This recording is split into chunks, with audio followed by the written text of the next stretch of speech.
kinds of software project management.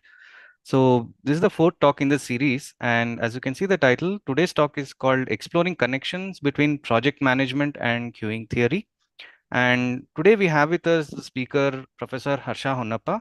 Harsha is an associate professor at the School of Industrial Engineering at Purdue University. He works in the Stochastic Systems lab over there, and he's an applied probabilist who works at the intersection of stochastic modeling, machine learning, and stochastic optimization. So what I'll do is I'll quickly introduce what little bit of the talk and then hand over to Harsha. So probably one of the first questions you might be thinking is like, what is queuing theory? What, why, and so on.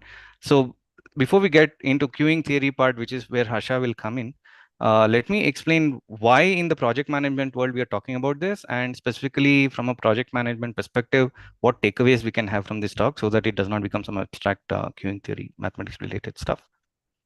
Okay, so some of the takeaways that we are expecting that you can think about is first one is what can we learn from known mathematical facts, because queuing theory obviously is a branch of mathematics and it also relates to other branch of mathematics. And some of the things that we'll see is there are issues which are already studied in various mathematical fields and analyzed, and what can we learn from them when it comes to project management, because no matter what methodology you follow or what software tool or technology you use, you can't run away from certain basic facts of life, right? Like rules of arithmetic and things like that. So we'll see what they bring to the table in respect to the project management aspect. And then the core questions to project management, like when will something be done?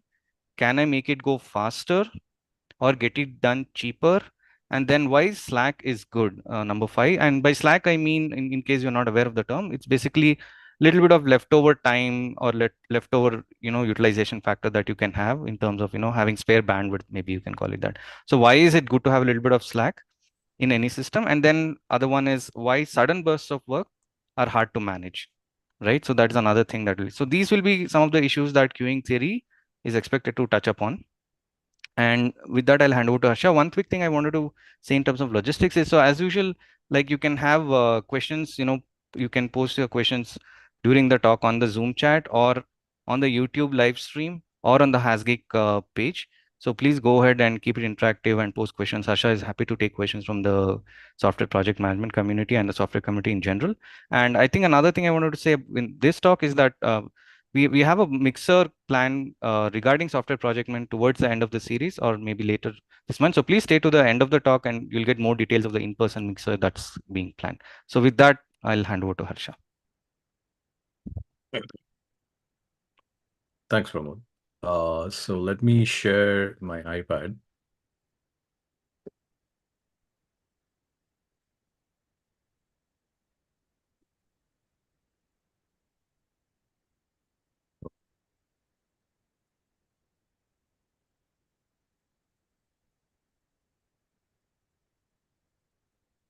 Sorry, just one moment. There we go.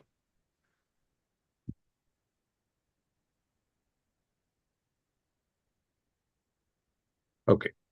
All right. So, so first of all, I'd like to thank Pramod for the kind invitation to come and talk about queuing theory and queuing models. So my PhD thesis, was essentially focused on queuing models, and this is something that is close to my heart, obviously. Now, I'm sort of paraphrasing this famous song called War, What Is It Good For?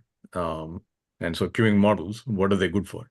So let me start by giving you an example. So since this is a talk series on project management, let's start by thinking about like a simple Kanban board, right? So if let's say that you had a Kanban board with, you just have two processes, like you have development and test, and you can sort of have your ready tickets in one box, and then you have your in progress jobs. And once you complete some development task, it moves into a sort of it becomes a ticket in this ready box for test, and then there are some test tasks in progress. So there's a very natural, one-to-one relationship almost between a queuing model and this type of Kanban board. So you would think of Like I'll give names to all of these things, but basically you have like a waiting space that corresponds to your tickets that have to be picked up. This circle here sort of represents things that are in progress, and then you have your sort of an equivalent for test, and then you have flows between these two structures, these two queues. But when you talk about queues, you different architectures come into play at different timescales. So the timescale really matters in how you're thinking about using queues. So for instance, if I'm thinking about multiple months to years, so usually, a Kanban board is a little bit more shorter time scale in some sense, right? So it's within one project. But if I'm thinking about strategic planning or operations planning, then I might have a different, queuing network architecture. I have like a stream of jobs coming in or projects that are coming in. So you're running like an enterprise scale system. And then these projects will get handed off to different teams within your organization. And the time scale that you're thinking about is multiple months, if not years. But you can also be a little bit more tactical, somewhere between, an individual's project and, like doing year planning or multi-month planning. You could think about timescales on the order of, multiple weeks to a few months. And in this case, maybe you have like some job that comes in that requires a team of, people who do user interface design and development, data science engineers or scientists.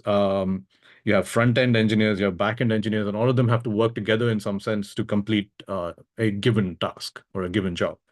And so, when a job comes in, you sort of say, okay, I'm going to fork this in the sense that replicate this job across these, different sub teams. And then once all of them complete service, so I have to join the completed services in order to say that this task has been completed. So you sort of have this fork join architecture. So, this type of architecture would be useful and at a somewhat shorter time scale relative to, this planning time scale.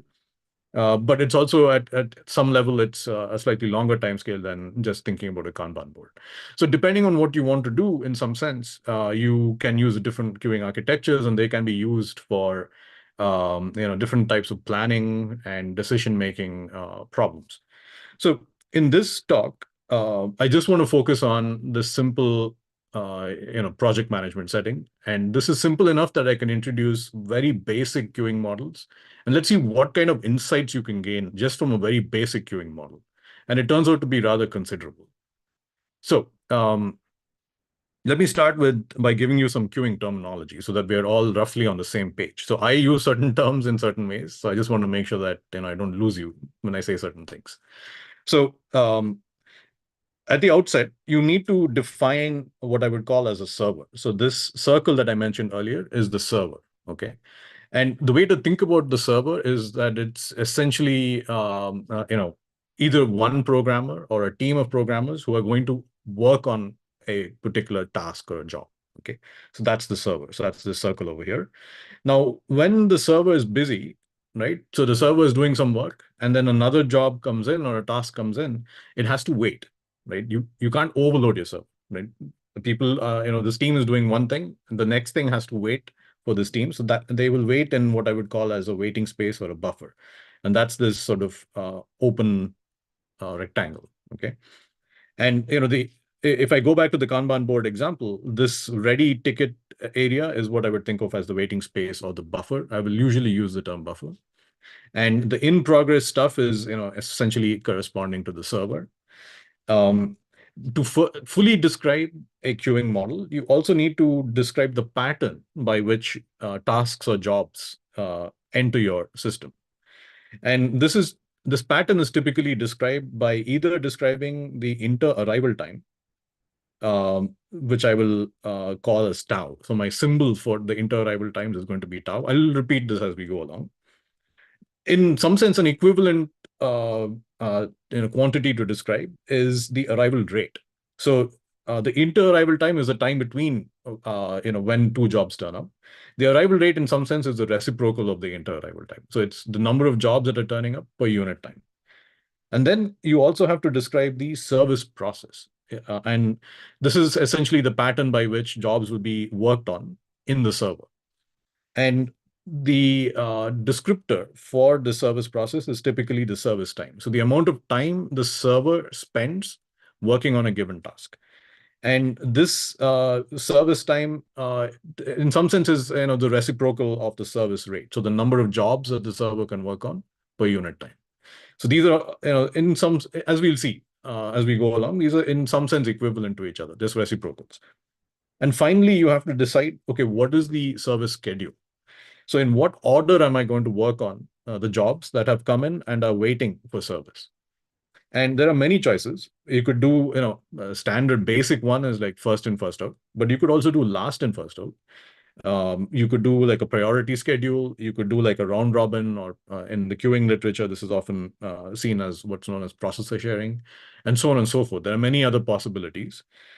In this talk, I am going to focus on first in, first out, just for simplicity and to keep our discussion, relatively simple. Okay, so this is, some of the terminology that I'm going to use repeatedly. And at certain points, I will remind us what I mean by these different symbols. Okay. Um, okay, so this is the basic terminology, and I'm going to focus on just this basic model and this entire thing, right? So if I describe the arrival process, the buffer, the server, and the service process, is what I would call as the queuing model. Okay, so all of this put together is what I would call as the queuing model. Okay, so now what can you do using a queuing model? So let's get into the meat.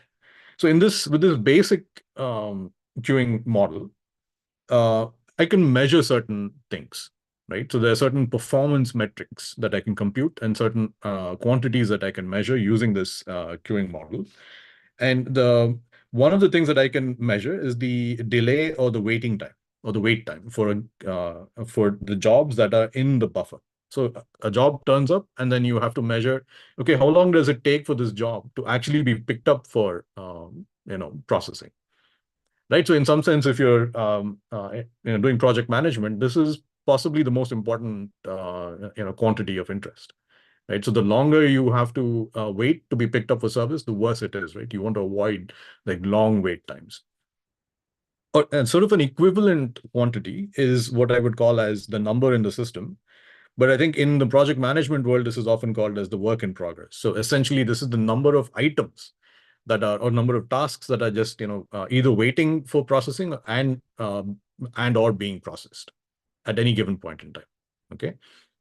And what we want to do is relate these quantities, right? So these quantities that we can measure, the waiting time or the work in progress, with certain, let's say, statistics associated with this model. And one of the statistics that we are really interested in is the utilization. So the utilization, in some sense, is the long run fraction of time that the server is busy. Okay, just think of it as a fraction of time that the server is busy. So, either the server is being utilized completely, or it is not being utilized completely, right? And as we go along, I'll give a more like precise definition of what utilization really should be viewed as. You can also, in some sense, relate it with throughput. So the number of jobs that you can complete per unit time. Okay, the number of jobs that depart the system per unit time.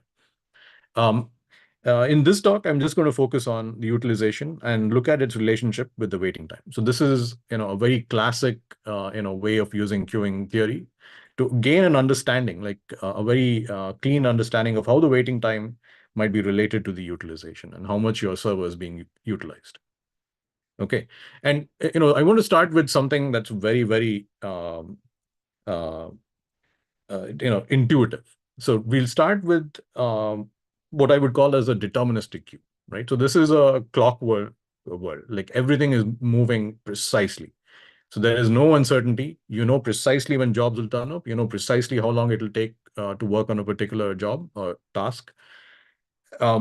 So here's one example. So let's say that the service time, so the amount of time it takes for this team of programmers or individual programmer to work on one task is T over 2 time units. Okay. And so the service rate equivalently in this case is the number of jobs that turn up per unit time. So I just reciprocate T over 2. So the service rate is 2 over T. So I'm going to get 2 jobs every T time units. Now, the inter-arrival time, so the time between when jobs arrive, I would say is T time units. Okay, so the arrival rate is 1 every T units. And you can sort of see that, nicely laid out on this timeline. So often when you're thinking about using queuing models, it's useful to sort of write down this timeline just to gain some intuition about what's happening in this queuing model. Okay, so now let's observe a couple of things. One is the arrival rate lambda is strictly less than the service rate mu. Okay, so lambda, remember, is my symbol for the arrival rate, and mu is my symbol for the service rate. And in this case, I'm assuming that lambda is strictly less than mu. And so what does that mean? Well, if I look at this timeline between t over 2 and t, and on every sub interval, right? About this amount of time, about half of the time interval is actually, the server is idle. It's not doing anything. So if I have a job that comes in at time 0, then the server immediately starts working on that job, and it only takes t over 2 time units to complete serving that job. And then after that, it's just idling until the next job turns up, and so on and so forth. Okay. So between t over 2 and t, for instance, the system is idling. So it's not being fully utilized in that sense. Okay. So our intuition is, well, I mean, I don't want to waste this time. Like, I'm paying this programmer, and I'm not paying this programmer to take a vacation, right? I'm paying this programmer to actually write some code. Well, let's push it up, right? So let's push the service time, right? Either you're saying that the service time is increasing, so the programmer, you're saying, okay, you slow down and use all the time available to you and do a good job, or you're going to, like, increase the arrival rate, right? So you're going to speed up the intensity with which jobs turn up. So in this case, again, this for simplicity, I'm going to say that the service time has been slowed down. So I'm going to take t time units to process one job. So the service rate is 1 over t. The arrival rate is 1 over t. And in this case, mu equals lambda. And as you would anticipate intuitively, there is no slack now, right? So this is our first introduction to the term slack. So there's no idleness or slackness in the system. So there's no wastage in capacity, and therefore the utilization is 100%, right? So I'm utilizing my server completely. Now, in practice, what happens quite often is the service time may be slightly more than the inter-arrival time. Okay, so it takes slightly longer for you to complete one job relative to when the next job will turn up. And so you might feel, well, I mean, this is only 0.01 time units more than t. So how does it really matter? Does it really make much of a difference? Well, one thing to notice is in this case, the inter-arrival rate, or the arrival rate rather, is actually larger than the service rate. And of course, the server doesn't idle. You're completely using your server, and that's apparently a good thing because you paid for the programmer or the team of programmers, and you're utilizing them completely. It's just that they are not able to keep up, but it's not by much. It's not like a tremendous amount of slack.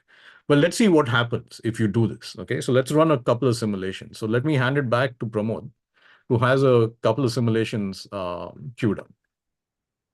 Yeah, sure. Thanks, Harsha. So let me just load up the simulator and yeah, share the screen.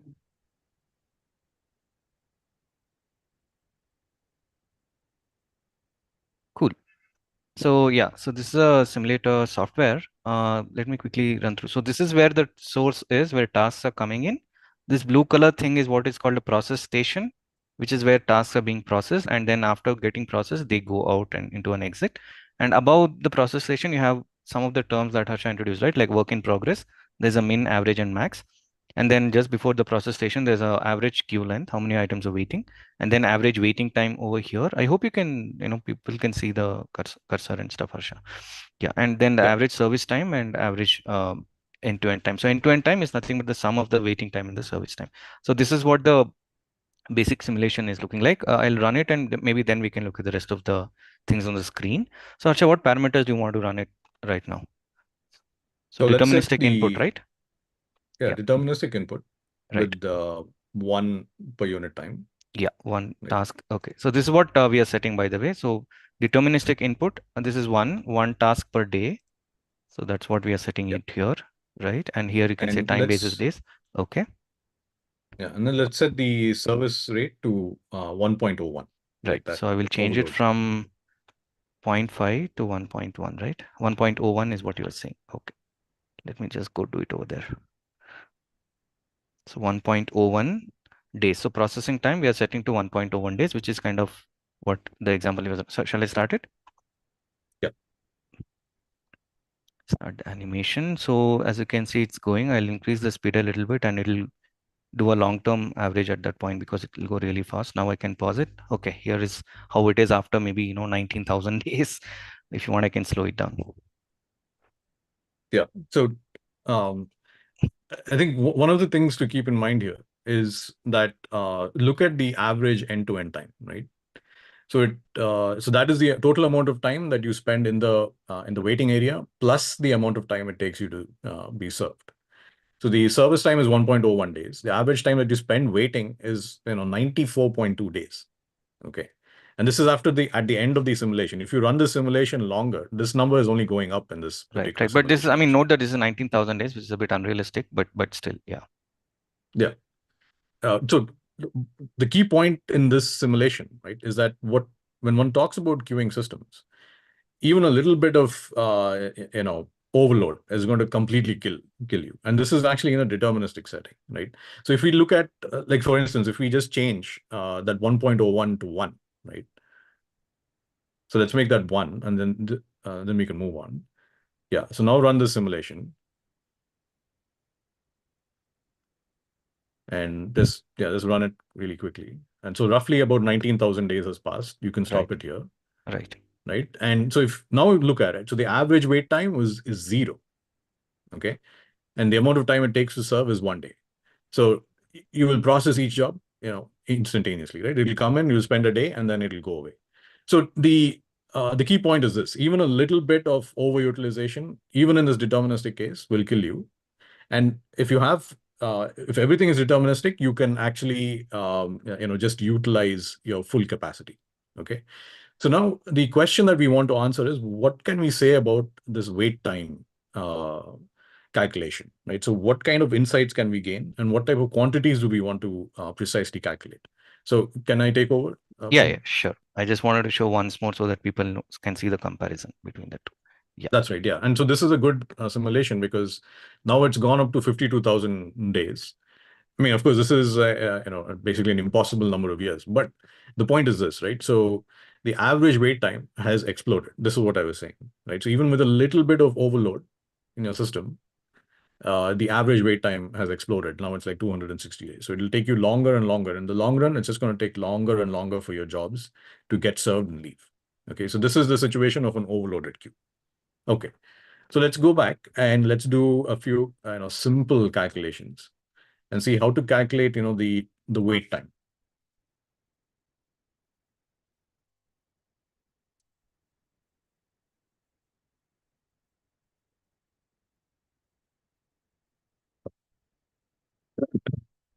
All right. So the question that we want to answer is, how long does the typical task or job wait in the buffer?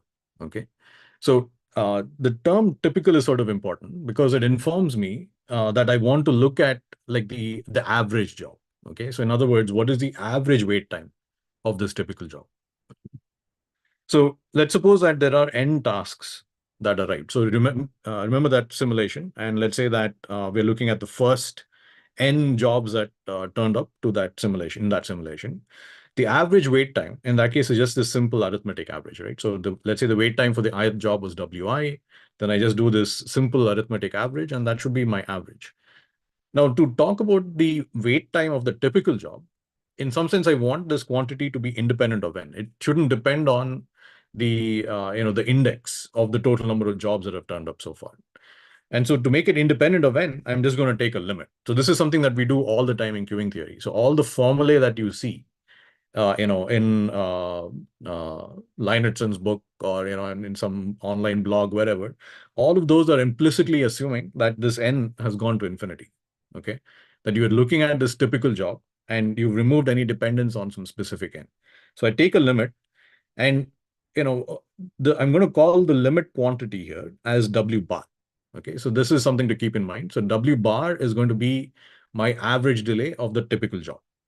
Okay, and this is the quantity that we want to describe in terms of the utilization of my server. I mean, how often is my server being utilized on average? Like, I mean, is it being 100% utilized, less than 100% utilized?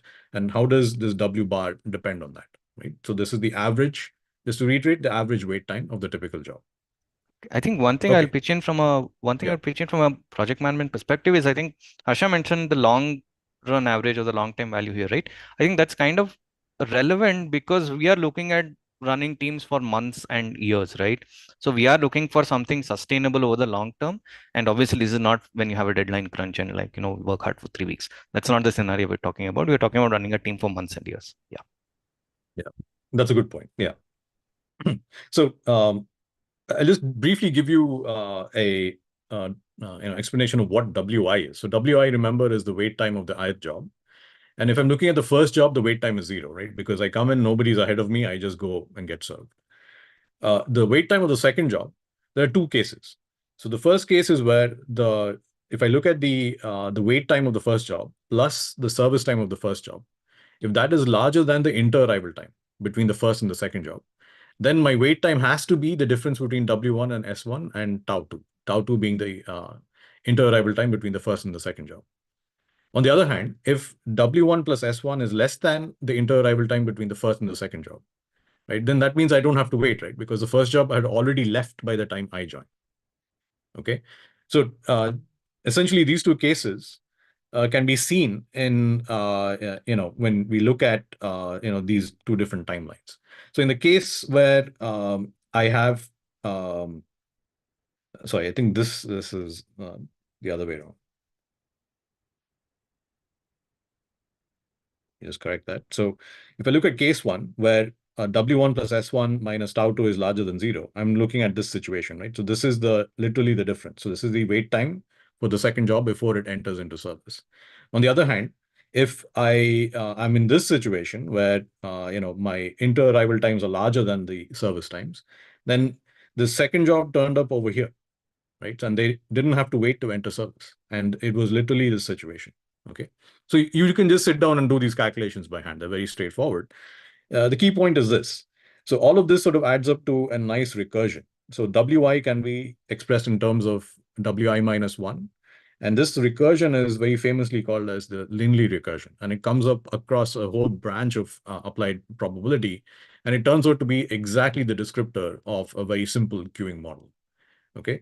And what we want to do is take this Wi, having calculated it this way, and I'm just going to recall for you that W bar is this limit, right? So limit as n goes towards infinity, 1 over n summation I equals 1 through n Wi, right? And so we want to look at W bar as a function of the utilization. So rho is my utilization. So my definition of utilization now is going to be the ratio of the arrival rate to the service rate. Okay, just as a glossary, so S, remember, is the service time. The reciprocal of that is 1 over lambda, which is, sorry, S is my service time, and the reciprocal of that is 1 over mu. That's my service rate. And tau is my inter-arrival time, and the reciprocal of that is the arrival rate. Okay, and the ratio of lambda to mu is my definition of utilization. So this is precisely how you would want to think about utilization in your network or queuing system. So if rho is less than 1, so the utilization is less than 1, then this ratio, lambda over mu, is less than 1, which is equivalent to saying that the arrival rate is less than the service rate. And if this limit W bar, right, this the average wait time of the typical job is finite, then that queue is called as stable. If it is not finite, then it's called as unstable. And it can be shown that the queue is stable if and only if lambda is at the most mu. Okay, the arrival rate is at the most the service rate. And when we sort of graph, if you like, W bar, the average wait time, against the utilization in this deterministic world, this clockwork world that we've been sitting in, well, it's pretty clear that W bar is 0, right? As long as your utilization is less than or equal to 1. But the moment your utilization goes above 1, okay, then it explodes, right? So when the arrival rate exceeds the service rate, the average wait time explodes. And we saw this in our simulation that we just did. Okay, so this is the story when everything is deterministic, right? So the world is nice, it's all clockwork. I know precisely what will happen in the future, etc., etc. Well, reality is not this nice, right? So reality is messy. It is not clockwork. In fact, there are tremendous amounts of uncertainty. And there is uncertainty in terms of the task sizes, and in some sense that translates into the processing times or the service times. There's also uncertainty in terms of when tasks arrive. So if you are managing a project, you don't know precisely ahead of time when a new task will arrive. It'll arrive when it arrives. And maybe there's also uncertainty about batch sizes. How large will this job be? So these things, maybe you can sort of statistically estimate these things, but that estimate is sort of looking back to what happened in the past and then hoping that that's still predictive of the future. But in reality, there's just uncertainty, right? The things that you don't know. And so this uncertainty actually creates risk, right? And the purpose of stochastic models is to use probability theory to model this uncertainty and to manage these risks. So, stochastic modeling will give you a set of tools that lets you, capture this uncertainty and also, mitigate these risks. So, like do optimizations or simple rules that you can implement to sort of reduce the risk of, in this case, the risk, of course, for the simple queuing model would be like a large wait time, for instance. So, in the case of a stochastic queuing model, the uncertainties are essentially in this inter-arrival time and the service times. And the way that we're going to use probability theory is to model these inter-arrival times and service times as random variables. Okay, so this is a term that you might have come across. I'm not going to spend any time sort of explaining precisely what a random variable is, but we all sort of have an intuition of what a random variable is because random variables are associated with what are known as probability density functions. Okay, so I'll give you a few examples of probability density functions as we go along. But roughly speaking, a probability density function essentially models the expected frequency with which a particular random value will be observed if you repeatedly do a experiment. So, for instance, if I have a coin, right, and I toss it, and I count the number of times I see heads or tails. So the frequency with which I observe heads or tails would be essentially the probability density function. Okay, and you can extend this idea to continuous valued quantities as well, which is precisely what we want to do with inter-arrival times. Okay, so with inter-arrival times, one thing that we know is that these inter-arrival times have to be positive value, right? So you can't you can't arrive before the previous job arrived. I mean, I don't know, that's a world that I can't understand. Okay, so these inter-arrival times must be positive valued, and as I noted, this probability density function is going to sort of roughly capture the frequency with which specific inter-arrival times might be observed. So over time, right? So when you observe your jobs coming in, the inter-arrival times are some specific number, but they are not the same number. They're changing. Every job has a different inter-arrival time. So a common assumption that is made in queuing theory is that these inter-arrival times are exponential random variables. In other words, there is a specific probability density associated with these inter-arrival times, and that has this functional form. So it's 1 over lambda, e to the negative tau over lambda, and lambda it's actually some given parameter, but it's really the arrival rate, okay, in this case. And let's graph this thing, right? So if I graph this quantity, actually, can you see this or do you want me to zoom into this? No, it's quite visible. Yeah, the Okay. bottom part is a little Okay. small, but it's good enough. Yeah. Okay. So if I look at this function, right? So and I graph it as a function of tau, these are the different graphs that I get for different lambda. So if lambda equals 1, okay, so in other words, the arrival rate is 1, then this is what the function looks like.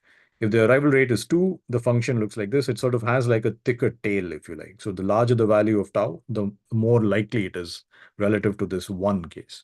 And then if lambda is 0.5, the arrival rate is 0.5, then the tail is much thinner, right? So it's more likely that you will get a small inter-arrival time than a larger inter-arrival time. That's essentially your interpretation of this density function.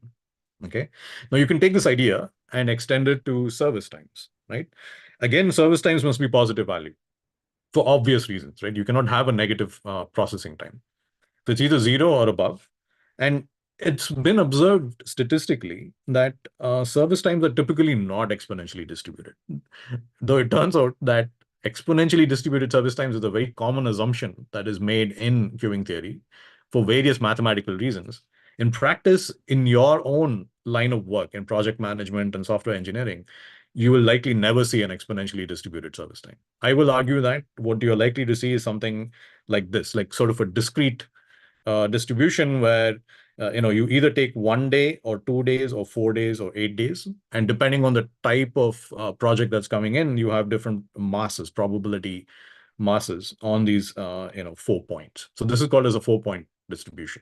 Okay, so the probability density function in this case is basically something like this. So you can have, like let's take this magenta example. So in this case, uh, a service time of 1 has a probability of zero point 0.2. A service time of 2 has a probability of zero point 0.3. 4 has a probability of zero point 0.3, and 8 has a probability of zero point 0.2. And the overall, all of these probabilities should sum to 1. Okay.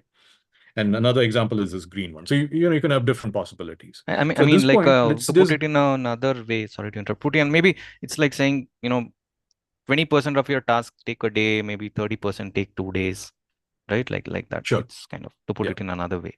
Yeah, I think this is one of the exactly. issues, by the way, that like you probably should know that, with any modeling measurement related stuff, right? I think we all know like garbage in, garbage out. So basically, if you don't have good data, or if your data or does not match the distribution assumed here, obviously results will be wrong. I think that's like a bit of a caveat, as it was also implying.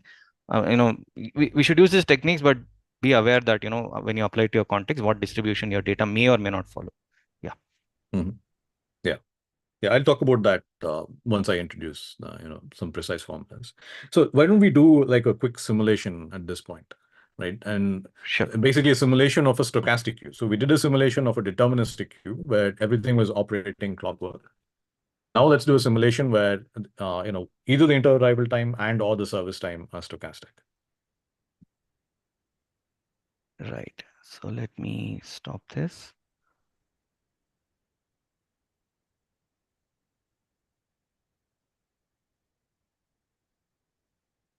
Right. So we have probabilistic input and probabilistic service time. And here we can see the inter-arrival time.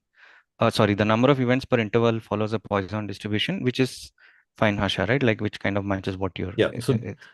So that's essentially saying that the inter-arrival times are exponential with mean 1 Yeah, in this yeah, case. Yeah. right. It's just a mathematical equivalence over there.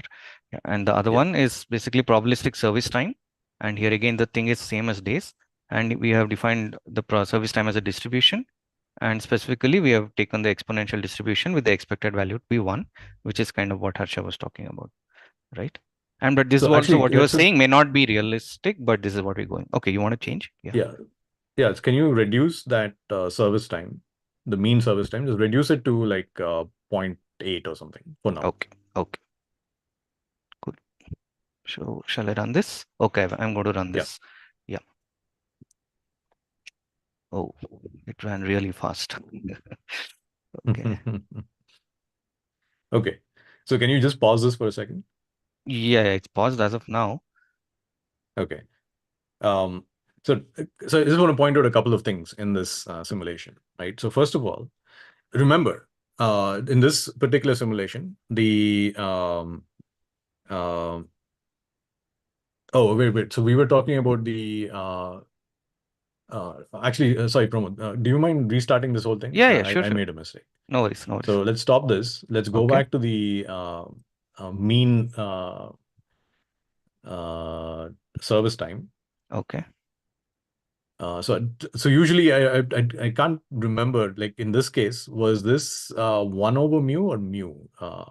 Anyway, let's play around and see. So let's edit this Okay. and let us set this to 1.2 and let's run the simulation and see what happens. Okay.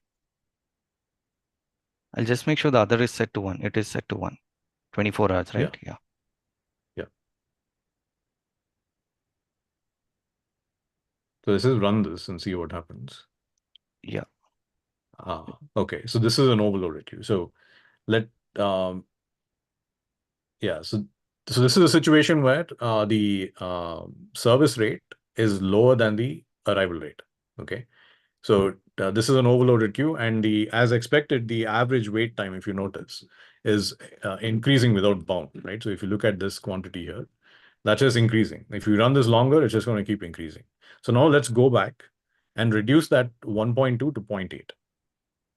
So this sort Sure. of fits our intuition of what should happen. An overloaded queue is just bad, regardless of whether it's stochastic or deterministic.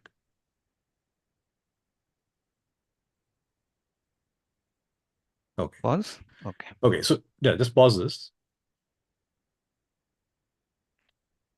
Awesome. Yeah. Okay.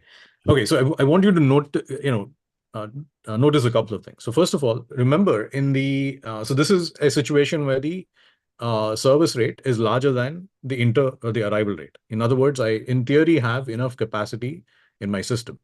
Now, what we saw in the deterministic case, right, where everything was working clockwork, was our wait time should just be zero, right? I mean, we saw that, right? We saw an example where the wait time was just zero. Well, notice now that the wait time is not zero. It is positive, right? And you actually have like a positive queue that is built up over here, right? So there's going to be time points where the number of jobs in your system, the work in progress is zero, right? I mean, that's what you think it should be. But typically this queue is going to be somewhere above zero. Okay, and this sort of manifests itself in, you look at the statistics. When you look at the average wait time in the buffer, it's larger than zero. Even though you have enough capacity, your utilization is only 80% in this case, but there's still a queue building up. This is the most important takeaway point from my talk, which is stochasticity really matters. Okay, so even a little bit of randomness in your system will cause the buildup of queues. And the reason why this is happening is because you don't have prevision into the future. You don't know precisely what's going to happen in the future. There is uncertainty about the future, and that manifests itself as this risk of a positive or large waiting time. Okay, so this is a key takeaway from this particular simulation. And this is also reflected in this graph over here, which basically says that the probability of seeing no jobs in your system is this much. The probability of seeing one job is this much, two is this much, three is this much, and so on. But you also have the probability of seeing more than 10, right? So there's going to be points in time where you're going to have more than 10 jobs waiting for service. Okay, so there is reasonable variation in this particular distribution. Okay. All right, so this is a key takeaway, right? So let me just reemphasize again, stochasticity matters, and it will lead to the buildup of queues. It's not, it can, it will. That's a really important point. Okay, can I take over again, Pramod? Sure. Okay, let me go back and let's see what we can do with this stochastic model. So how much time do I have? 15 minutes? Yeah, 17 exactly. Yeah. Okay. All right. Okay, so By the way, thinking anyone about anyone this, in the yeah. audience, I mean, if you have questions, feel free to, we are happy to go off script if you have pressing questions at this point. Thanks. Mhm. Sure. Okay, so talking about the stochastic queuing model now, what we will relate the arrival rate with the mean inter-arrival time. So the mean inter-arrival time is just defined here.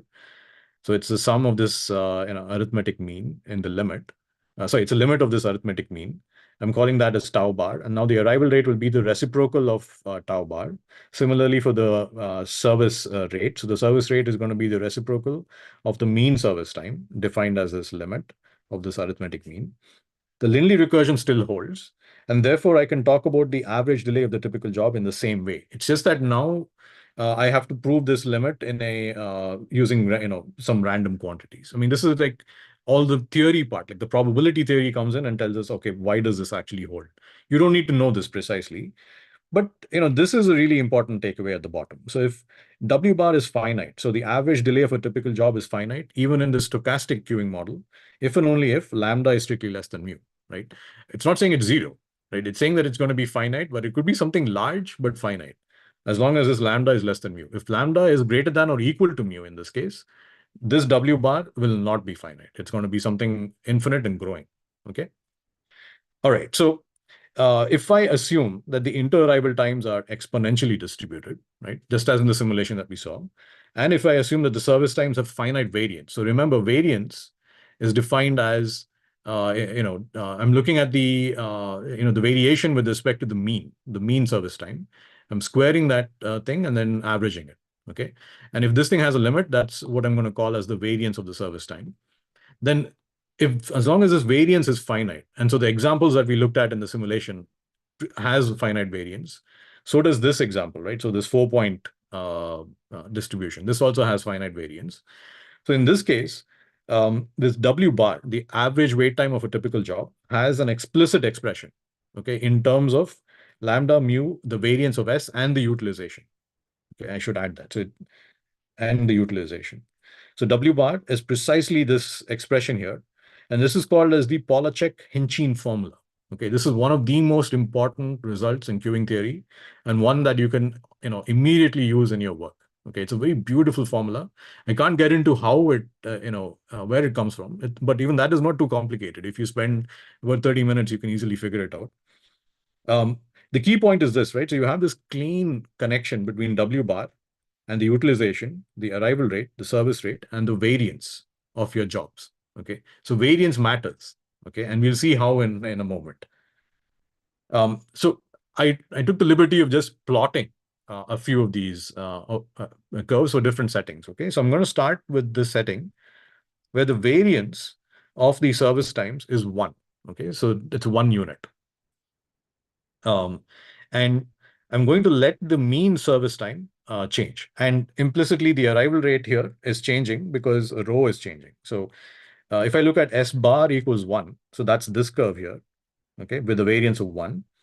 Um, uh, you know, uh, as I change rho, if rho is increasing, that means that the arrival rate is increasing. Okay, it's approaching the mean. The service rate in this case is 1, right? So it's approaching that. So two things to notice with this curve. First of all, just for scale, I have drawn e to the x, okay, the exponential function. So we all, we went through the pandemic. We know that exponential growth is bad. Well, here's the exponential curve. Do you see it like way down here, right? It looks flat essentially. And this magenta curve is what's happening when you have a mean service time of 1 unit, the variance is 1, and the utilization is increasing. So as the utilization increases, this magenta curve totally diverges from the exponential function. It is growing super exponentially fast. Okay. It is so much faster than exponential that you actually cannot see how fast the exponential is growing. That's how bad things can get.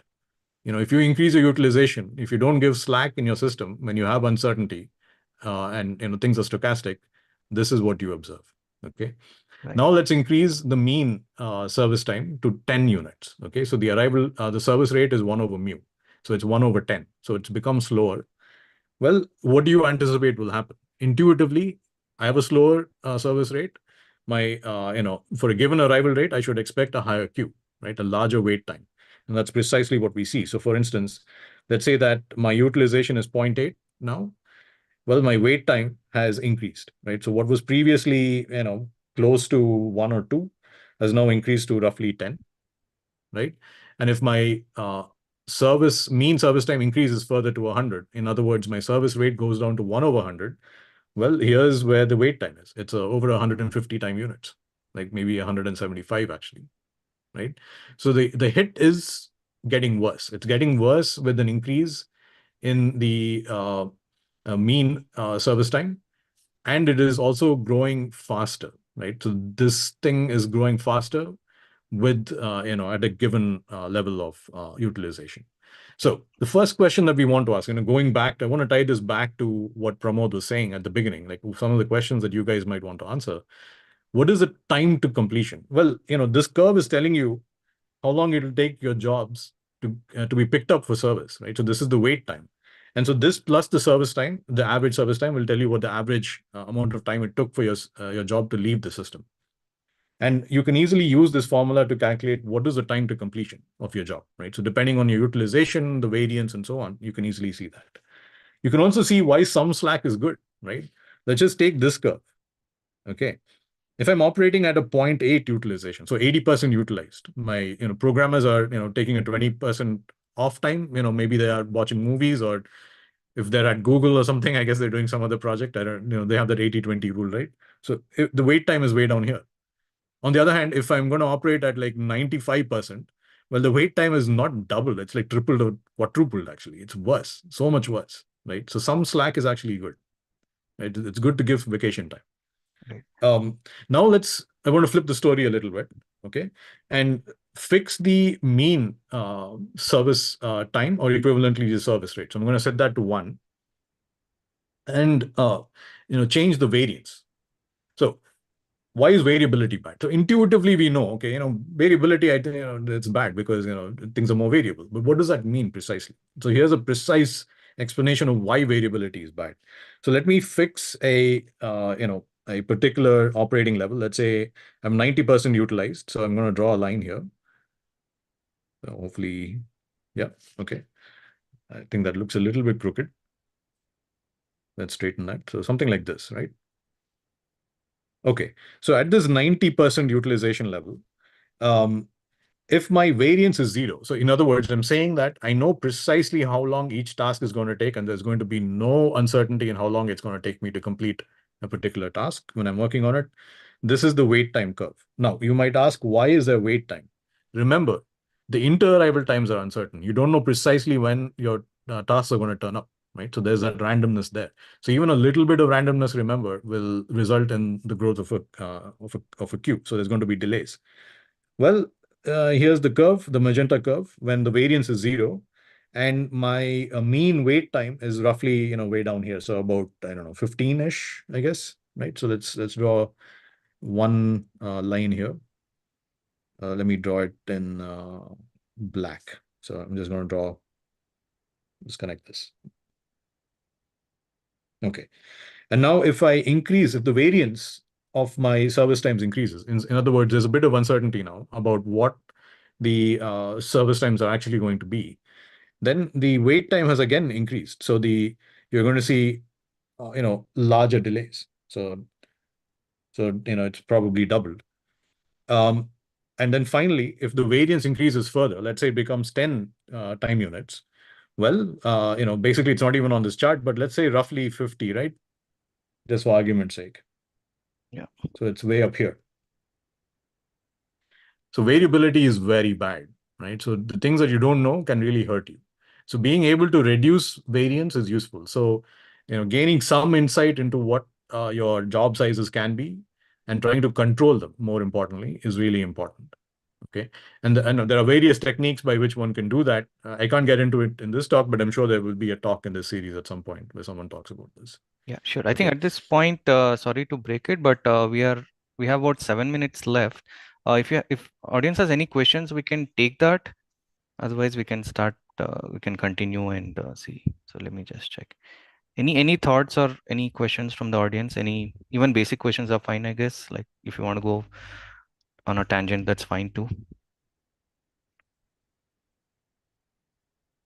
All right, let's continue. We have about Okay. 7 minutes left. We'll probably give 1 or 2 minutes for the mixer related details to be announced. Yeah. Sure. Yeah. Okay. So another couple of questions that we had was, can the job be completed cheaper, right? And can the job be completed faster? So in other words, given different levels of variance, um, how so if I ask the question of can the job be completed faster, I want this W bar to be lower, right? So let's say that I'm at a variance level of 1, right? And if I want this job to be completed faster, in some sense, what this thing is saying is, well, reduce your utilization. So remember, mu was zero point 0.1 in this case. Oh, sorry, 1.0. And rho is lambda over mu, right? So in other words, since mu is 1, in this case, this is basically the arrival rate. So to reduce delays, I should reduce the arrival rate. In other words, do some kind of gating or traffic shaping, control the rate at which jobs are coming into your system, into your Kanban board. So if you do that, then you can reduce the utilization, right? And therefore reduce the wait time. If you increase the utilization, in other words, you increase the arrival rate, then things are just going to get worse. So you can't complete it faster. But can you do it cheaper? Well, yeah, well, another thing that I'll point out is just sticking with this question of faster, I can also increase the arrival rate, right? And then reduce the utilization. So instead of using a service rate of 1, maybe I double the service rate, right, to 2. In that case, again, this utilization will decrease, and therefore the wait time will decrease. But that's a more expensive solution, right? So because I have to either pay someone to work harder and faster, or add capacity by hiring someone more, one more person. So that is not exactly the cheaper solution. To do this cheaper, I guess you would either have to try to gate things, or you would have to try to reduce the variance, right? So if I reduce the variance, then again, I can, reduce the delay at a given level of utilization, right? So there are different ways in which you can try to, address this question of cheaper and faster by using this curve. Either reduce variance or gate to do things cheaper, or to do things faster with expense, you can add more people to your system, to your server, essentially, more programmers, Uh, enlarging your team. I think in Yeah. project management parlance, gating or reducing variance in arrival is one way is we have this 2 week sprints or scrums or whatever, right? Like you're basically saying Mhm. within that time limit, nothing new will come and only the service time might vary, but you're not getting anything new over there. So that's kind of how batching Right. of the jobs into finite time might help. That's right. Yeah. Yeah. Okay. Let me skip over this and just get to my conclusion, since we're almost out of time. I think the first thing that I want you to take away is Slack is good. Okay. So it's always good to not be fully 100% utilized, because things are uncertain. You don't know everything in the world. So you have to accept that you live in a random, stochastic world, and therefore delays are inevitable. But you can sort of operate with a little bit of slack, and then with that slack time, you can do other things, right? So do some research. um, the other thing, second takeaway is, you can batch jobs or rate limit or gate, as I said, to reduce the utilization. And in other words, you're going to increase or maintain a given level of slack. Okay. Another thing that you can do is schedule traffic to reduce uncertainty, right? So if you can a priori sort of decide when certain tasks are going to come in, if that is in your ability, then scheduling traffic can definitely reduce uncertainty. I've written a couple of papers on this subject. Um, the high variability of processing and the arrival pattern has a considerable effect on the wait times. Okay, so a marginal increase in utilization can cause a large increase in delay, right? So that's an important takeaway. And finally, utilization can be reduced by increasing the service rate. So that means either you add more programmers, or you make people work harder and faster. But in either case, it's a higher cost, right? So what you want to do is up to you, right? And it depends on the specific organization that you're part of, the type of projects that you're taking on. But there are seemingly cheap solutions, but also expensive solutions or potentially expensive solutions to this problem. But hopefully, I've given you a sense of how queuing theory is useful and how it connects with project management, and how this simple formula, right? This Polacek-Hinchin formula lets you answer a whole bunch of questions around project management, and gain insight into your system, and try to manage your queues and better, and maintain your SLAs and so on. So with that, I'll end. Great, Harsha. Thanks. That was a fantastic talk, and you gave a nice overview of the concepts here. Um, yeah, thank you. Any questions? Yeah. And I should also point out that if you have questions offline, once you've thought about it, you can always email me. My email ID is here, and my lab's website is also posted there. Yeah, yeah. Great. Please let us know how you thought the talk was, because we are trying to explore connections, as we said, right, before between project management and queuing theory. So there's an effort in that direction. So thanks for everyone who attended. So with that, let me hand over to Sanchita, who has an announcement to make. Thanks, Harsha. Thank you. Thank you, Pramod, and thank you, Harsha. That was really useful talk. Yeah, so I think we've had four talk in the series thanks to Pramod and Mayank's effort in that regard. So we thought that this would be a good time to kind of meet everyone in person. So with that, we are actually organizing an in-person mixer on 23rd of this month. We will drop a link to the Pramod, if you can maybe drop a link to that page, or Yeah, once it's up, sure. we will drop a page and you can register. So I have been extremely grateful to be privy to a lot of the leaders sharing their journey through this series. So we thought it would be wonderful to learn from the master managers, if you want to call them. The I want to talk a little bit about the format of that event as well. So you will get to pick like one or two leaders or topics, either one of those two things that you're interested in listening to, and you can then participate in that as part of a focus group. The group won't be larger than say 4 to 5 people. So this is a great opportunity for all of us to kind of ask questions, dig deeper into certain areas that you might be struggling with or are just curious about. And one of the great things is that Mayank Banerjee, who is also the curator of the series, he's going to especially be flying in from Delhi. So this will be a great opportunity to again connect with him, network. So all in all, expect to do like a lot of trauma bonding over food, network with more and more folks, and just generally spend like a fun Friday evening with the gang. So yeah, I hope all of you register for this. Great. Thanks, Sanchita, for hosting one of the talks and also pitching in with this mixer. You and Mayank have been doing a fantastic job. Thanks everyone who attended. Unless you have questions, I think Priyank Prasanna was asking, can you share the formula? I think Harsha will do that either here or offline. We'll figure out. If there are no other questions, I think Suraj, we are probably done here.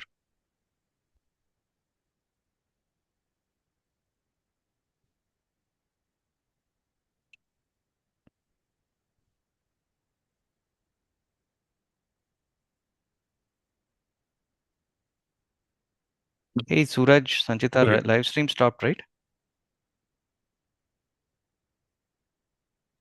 I can still see it says